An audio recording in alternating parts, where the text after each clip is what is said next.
In 2015, a typical teenager received up to 120 notifications a day and spent hours swiping through TikTok, Snapchat, and Vine. While Gen Z's brains were still wiring up, this hyper-stimulating flood hard-coded a craving for speed and rewired attention like never before. Now, a generation's basic focus is collapsing, but the real reason why will challenge everything you think you know about digital life. By the early part of the decade, beginning in 2010, a new digital environment was taking shape. Instagram launched in 2010, offering endless feeds of filtered photos and instant social validation. Snapchat arrived in 2011, introducing disappearing messages and a streak system that turned daily check-ins into a game. Vine's 6-second loops, debuting in 2013, pushed content to become even shorter and more rapid-fire. In 2014, Musical.ly, later rebranded as TikTok, began its climb and eventually perfected the endless scroll of algorithmically chosen videos, creating a culture of hyperstimulation.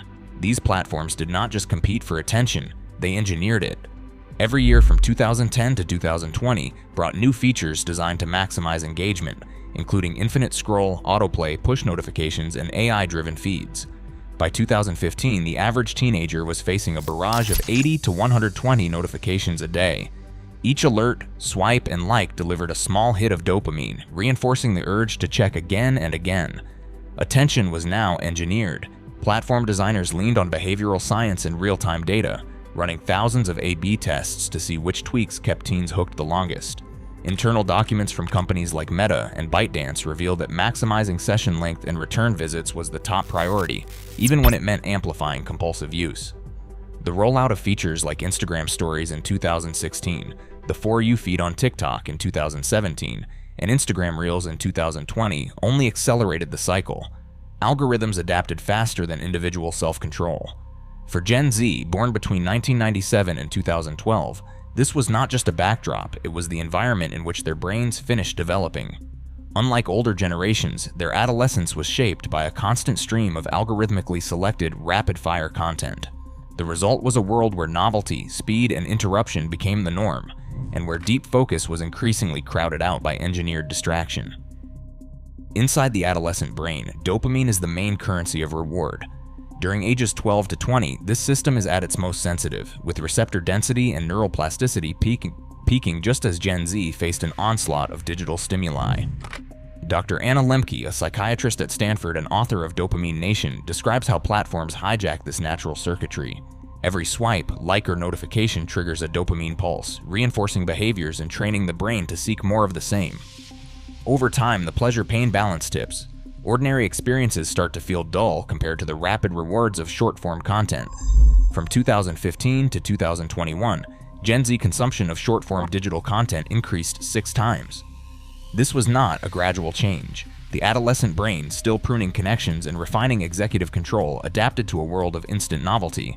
Dr. Jean Twenge, a leading researcher on generational psychology, points out that Gen Z is the first cohort to reach adulthood with no memory of life before algorithmic feeds. Their baseline for what feels normal is continuous stimulation, constant scrolling, endless alerts, and a flood of new images every few seconds. Studies tracking attention in young people reveal a steady decline in the ability to focus on uninterrupted tasks, especially in those aged 12 to 25. Instead of building endurance for deep work, the brain learns to expect fast rewards and frequent interruptions. The neural architecture itself is reshaped. Reward circuits become hyper-responsive to digital cues, while pathways for patience and sustained effort weaken.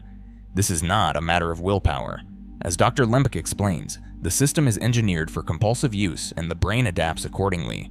What once required conscious effort, staying focused and resisting distraction, now feels almost impossible for many.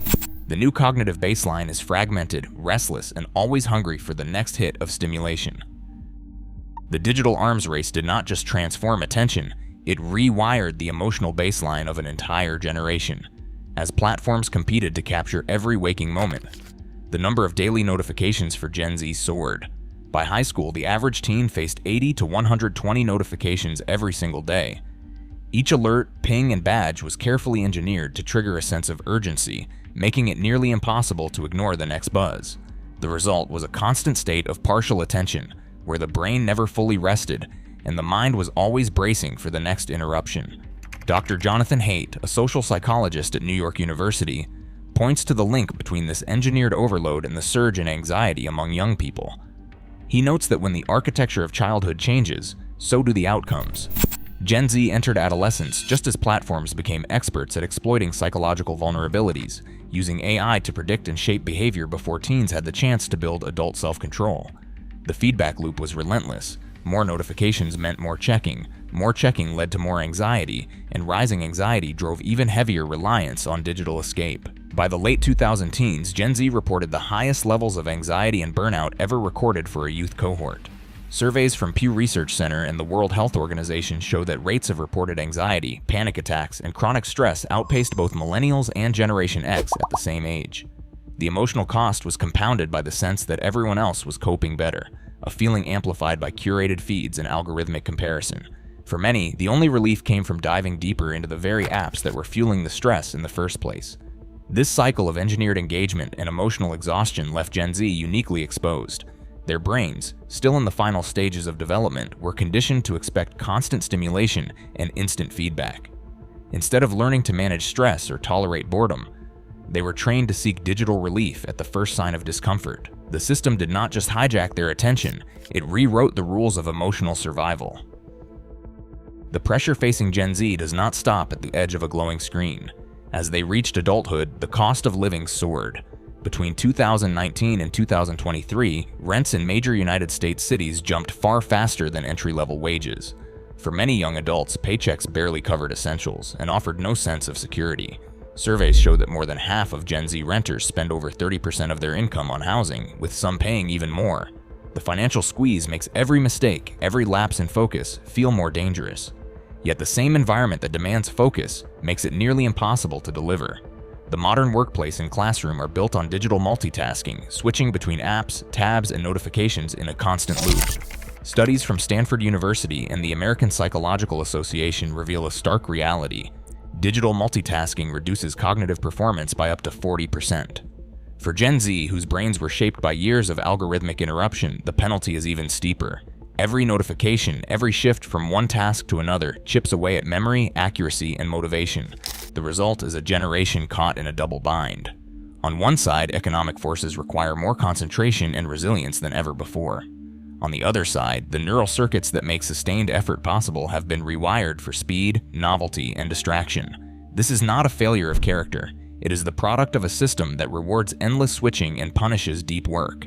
The term brain rot has become shorthand for this collapse, a state where attention fragments, mental fatigue sets in, and even simple tasks can feel overwhelming. For Gen Z, brain rot is not a personal defect. It is the predictable outcome of growing up in an environment where the cost of living rises, the demands for performance increase, and the very tools needed to meet those demands have been systematically eroded. The crisis is structural, not individual. The stakes are not just academic or professional, but existential. How does a generation build a future when the basic tools of focus and motivation have been undermined by forces beyond their control? Right now, over 70% of Gen Z report struggling with sustained attention, while every system they enter demands it. The digital environment they were shaped by won't slow down.